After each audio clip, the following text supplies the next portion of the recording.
Do you wish that you had a base that looks something like this? All of these different types of regens heavily protecting all of our spawners. Because I mean, just look at it. Who wants to lose all these spawners, right? Well, fear not. Today's video, if you watch all the way to the end, I'm going to go ahead and teach you guys how to make a base exactly like this. But firstly, before we hop into it, guys, the brand new season of MCComplex is actually releasing this Friday, October 27th at 5 p.m. EST. Hop onto the server, heroic.mc-complex.com. We are hoping for like 500 plus players on reset. It's gonna be huge, okay? For the new season, we are also going to go ahead and give away 3 of the top ranks on the server. Literally all you have to do, subscribe to the channel, like the video, and comment your IGN down below, and you may end up with a free $120 rank if we check it out, /buy. Vanilla factions ranks right here, the top rank, ascendant rank, $120. Save yourself some cash just for a couple of seconds. That's all you gotta do to enter. But now let's get into the tutorial on bases and defenses. Right here in front of us, we have got 5 of the most common and best defenses on the entire server, all of which are actually regens, and I'm going to show you guys how to make each one as well as what they do. And I'm also currently in the works with the owner of the server. He's gonna go ahead and see if he can set like a public warp. So if you guys are online, you can literally warp at any time over here to my plot so you guys can actually see firsthand these defenses. So that should help out as well. Now let's go ahead and start all the way over here on the far left. We have got what is called pilters, also known as hot dogs. Now these, they're still used, but not near as common as the other ones, just because they take literally so much base work. And now a lot of these regens actually work in sets. So there's like a minimum amount that you actually need. So as you can see, 1, 2, 3, 1, 2, 3, 1, 2, 3, 1, 2. You need multiple sets of each one of these regens just to get the maximum ability from them. Now here, back with the pilter / hot dogs, they take so much base work because every single block of lava you see right here is actually a source block of lava. So pretty much just take the outline, go ahead and put gen buckets underneath. And now for the lava part, you literally have to place a lava bucket all the way around on every single one of these blocks. And it takes a lot of time, a lot of lava, and multiple sets of hot dogs to do that around as well. It's a lot of base work, but still a really good defense. And now a lot of people actually don't know how to do the watering. So let me go ahead and show you guys, since this one's kind of messed up over here. Let's go ahead and get rid of the water. But the watering is actually also super easy and simple as well. So we want to go ahead and place some netherrack, and then we want to go ahead and place a backboard, and then we're placing the water. We want it flowing into the front of this regen. And then after this, we want to go ahead and break the blocks beneath it. You actually have to do it in a special order, because if you go ahead and just start mining these blocks back here, obviously it'll flow, it'll get involved with the other regens and the lava, it'll create a massive cobble monster, and you don't want that. So when you have it like this, you need to go ahead and break the netherrack underneath, and then you have to go ahead and break the top block, and then finally the block beneath that. Because I'll actually go ahead and show you guys if you do it a different way. So say you have it watered like this, and then say you break the bottom block, but then you go ahead and break this bottom block. Well, guess what? Go ahead and do that, and it flows the other way as well. So you want to prevent that. There's a certain, it's kind of like PEMDAS. So there's like a certain order of operations that you got to do to go ahead and make sure you water it correctly. Okay, so that is pilters / hot dogs. Still a good defense, a lot of base work though. Moving on, we've actually got hearts. Now you guys probably recognize this from Cope's base, literally a base I just showed you guys at the beginning of the video. The #1 faction uses these hearts, and they're actually a really good defense as well. Now also, if you guys do go ahead and take the public warp TP over here to my plot, you guys can see I've also laid down some signs that pretty much go ahead and give you guys an idea of what you need to source block. So like for these hearts, obviously it is pretty much just diagonal, and then you're copying the exact same thing, encasing lava blocks. But now the thing with the hearts, the very front part of the lava block, that's actually not a source block. Only these back couple of ones are. And what I mean by source block is literally every single block is full of lava. It takes a lot of base work, but granted, you do have like a full week of grace this season to go ahead and get your base up, which should go ahead and help you guys out. But obviously these front blocks are not full sources, because if they were full sources, they would be flowing out, and you don't want that either. Once again, these do work in sets as well. I forgot to mention the first one, you guys want them off-centered as well. So you guys can see, I'm gonna call this the knob. Like the very end point, the knob right here, it is not lined up with this one. It is not lined up with this one. The knob's right here. Then it moves over a block, and then it moves back over a block. You just do not want them all lined up straight together, because it pretty much just renders your regens useless. The exact same thing over here, the very tip or the knob is not on the exact same as the other ones as well. And then for watering, you literally just want the water in the very crack, and then on the other side, the knob in the very crack, knob,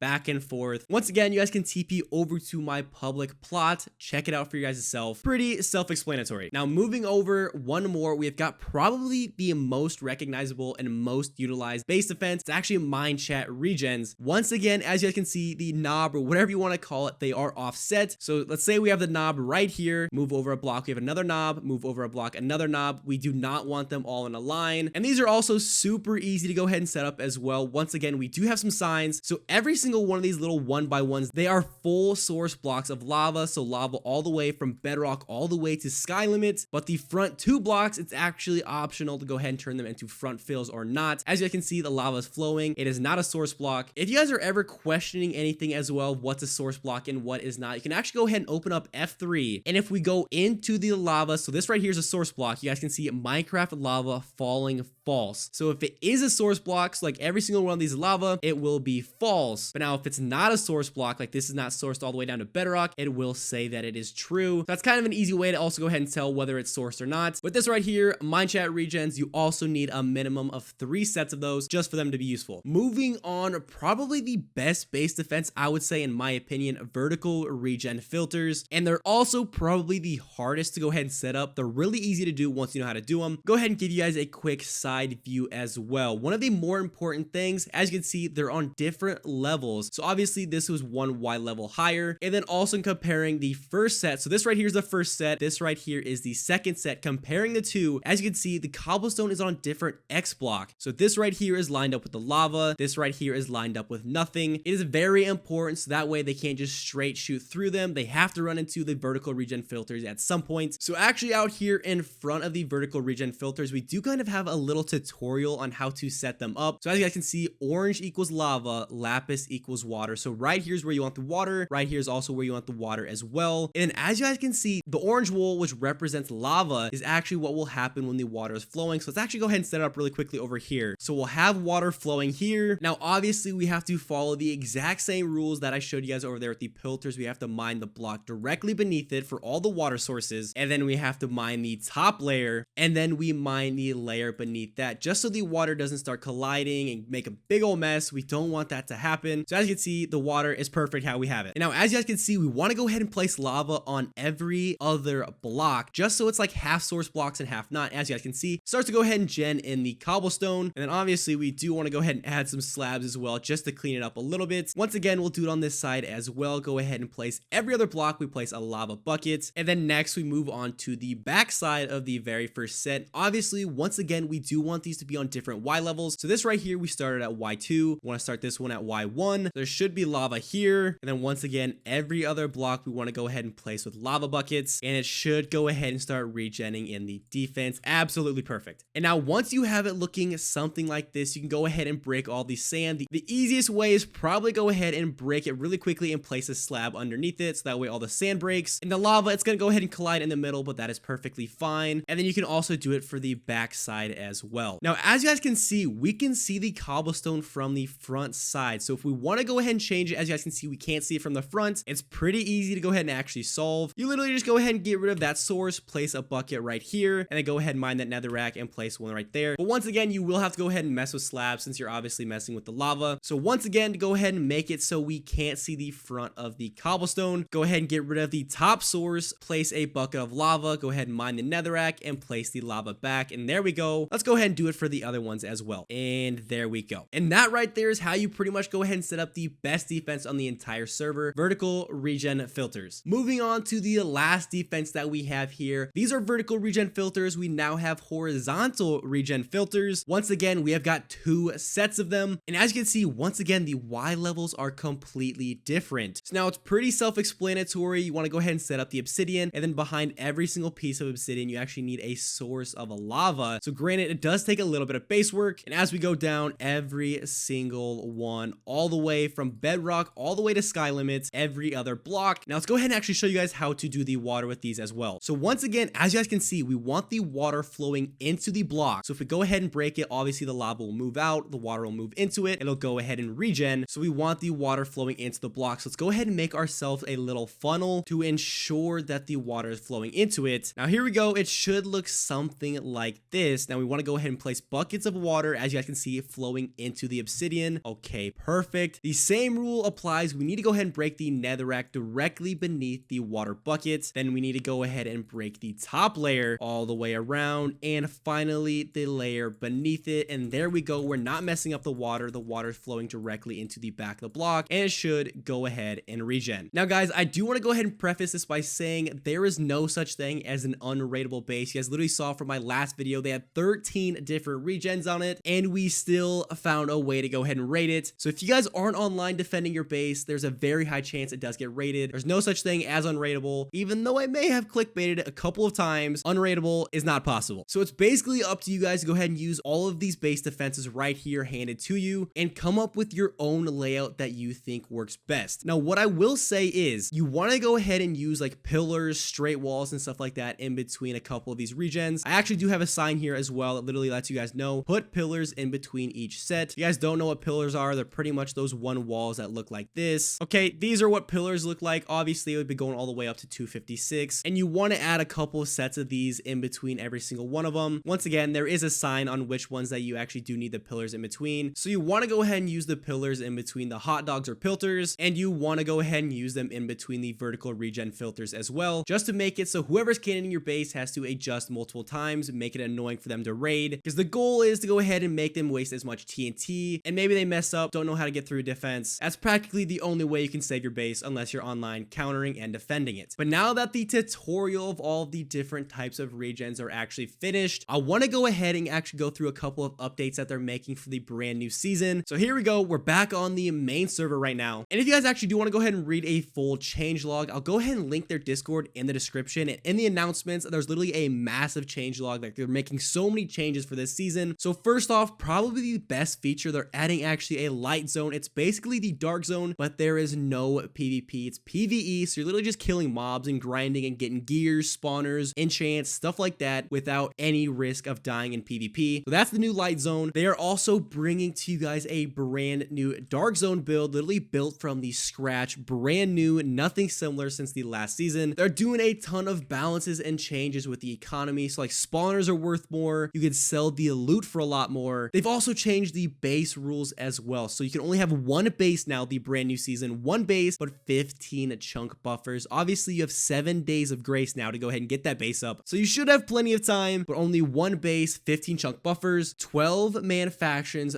36 roster. Guys, you guys gotta hop on. Like, this season is about to be so much fun. I'm so excited. I can't wait. And also, not to mention, the brand new seasonal should be releasing soon as well, which is super hype. But yeah, guys, that is pretty much it. Now you guys know actually how to go ahead and build yourself a base that looks exactly like this. So just so you guys can see, obviously we have those 3 Mindchats that we talked about. We have got those hearts that we talked about, 4 sets right here. The vertical regen filters that we talked about. Another set of the vertical regen filters, obviously with the pillars in between each set. 3 more of the hearts, and that is our full buffer of walls. If you guys wanted, you guys could literally go make this exact base and have it for the very next season of Complex. That's up to you guys, all right? But that is gonna go ahead and do it for today's episode. I want to see you guys all online for the brand new season, Friday, October 27th, 5 p.m. Eastern. Hxroic.mc-complex.com. Don't forget to enter into the rank giveaway. Free ranks. I'll see you guys all on Start of the World. Peace out.